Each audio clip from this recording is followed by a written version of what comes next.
We certainly are. It's just gripping, isn't it?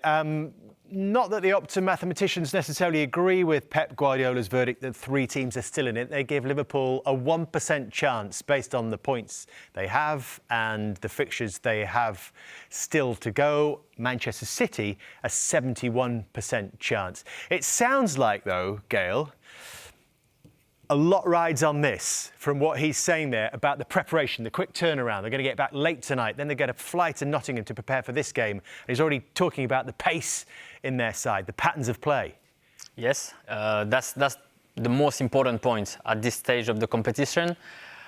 But I'm not really worried about it, you know. Again, I'm coming back to this because if you are there, 5 games to go, out of the Champions League against a Madrid side that's, you know, we know about them, they will know how to rest. And this game against Nottingham Forest, I will not say that it will be the same as tonight, but this team know how to deal with that. And that's why they are contender. The percentage doesn't mean much, but the history and the past of what they've done over the last 10 years is the reason why they will deal with it, because they know how to do this. Champion knows. Of course, they're big favourites, Jamie. What could stop them from here? Well, Tottenham have a massive part to play, don't they? They're obviously going to play Arsenal on Sunday, which is going to be a huge game. We only got to look at what happened yesterday with derby matches. Anything is possible. I think if Arsenal can navigate that one and get 3 points, I think they win all their games. Then it's just a question of if Manchester City were to just slip up once, and I mean by slipping up a draw, then it'll be Arsenal's title. Tottenham have got a home game against Manchester City as well. They've got a good record against them. Man City are rightly favourites. You know, I've not always agreed with the Opta stats, but they are the rightly favourites because they've got the history, they know how to do it. But I do believe that Arsenal are going to keep them so honest. I really do. But I just point to the Tottenham game on Sunday because that's the big one for me. If they win that, Arsenal win the rest of their games. And if they do, Gael, if they do win on Sunday and then beat Bournemouth and Manchester United, does that not just build doubt in Manchester City's minds? I think that they're equipped and they know how to deal with that. But like Jamie said, I think this... You don't see anything stopping City, do you? No, because we've seen it last year and for what they've done, you know, you have to respect that work. You have to respect the fact that after a treble season, they're still in the race. This is, I think people don't realise, but this is... People get excited after one game, one good performances. We're talking about a team that can win 4 in a row. Just the fact they're here means business. So I'm not saying that they're going to win it, but they know how to deal with it. Give us an idea of what Pep Guardiola will be like in these moments. We talked before the game about the fact that City don't have to deal with complacency because their manager is constantly pushing them on. How's he going to be speaking to the players in these moments between games? But you know what Kevin said before. The first year, there were a lot of work, there were a lot of tactical work, there were a lot of video feedback to make sure that people understand the message. The message is clear now. The players knows. And more than that, they have quality all over the pitch. So it's not to say they are going to win it, but they know and they have everything to go all the way. Arsenal, I've said it since the beginning of the year, for me is the most equipped team to go all the way. And that's what they're doing.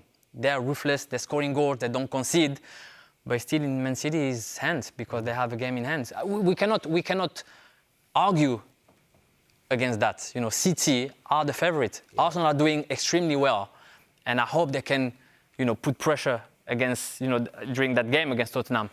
But City are still in. If, of course, they win it, they go 4 points clear again. Yeah, absolutely. And from City's perspective as well, I know you're talking about they've got to get to Nottingham and it's tough, but you also look at the options he's got off the bench. Yes, if Haaland's going to be fit the weekend, he's got Stones, Diaz, Grealish, Doku. Players that can just change change everything. So for if you. Haaland is fit at the weekend, does he go straight back into the team, do you think?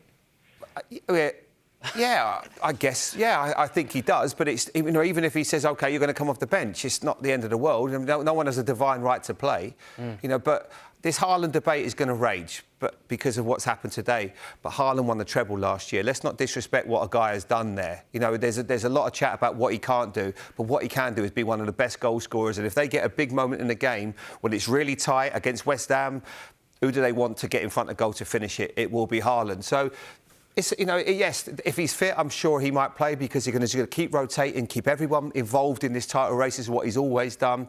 But anything can still happen. That Tottenham game away is not going to be easy. West Ham at home, we remember thinking a couple of years ago we won the title. Aston Villa at home, we thought that would be procession. How difficult was that game? Yeah, nerves played, you know, way. pressure puts up people in really difficult positions at times. Do you think, just the final one on this, Gael, do you just think that the carrot of becoming the first team in history to win 4 successive top division titles is just being dangled in front of those City's players right now? Yes, of course. And you've worked so hard.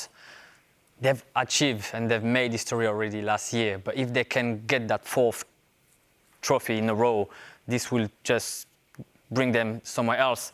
Now saying that, I think Arsenal is a team that deserve also to go all the way because of what they did last year and because it's fresh to see young players with, you know, right attitude, a young manager, and this is the way you want to see Arsenal playing. So there will be a perfect champion. Yeah. Arsenal, if Arsenal win, there will be a perfect champion. But this is a beast and it's a different To give nation. Arsenal fans a little bit of hope here, like before the game, you called it perfectly. You said that this is a good game for Manchester City against Brighton. Do you think that Nottingham Forest away, because of obviously their different profile, they'll be a bit more direct, or they'll play on the counter-attack, that might be that will be more of a difficult game? I'm looking at the Tottenham game, like Arsenal. I think Tottenham can really change the course of the race. If Arsenal goes and win away, this put pressure on City, but not. I don't see City dropping point against Forest, against Wolverhampton, against Fulham, but I see them struggle against Tottenham. So Tottenham will have a massive say in the title race. But again, you know, that first game, Arsenal against Tottenham will be the big one.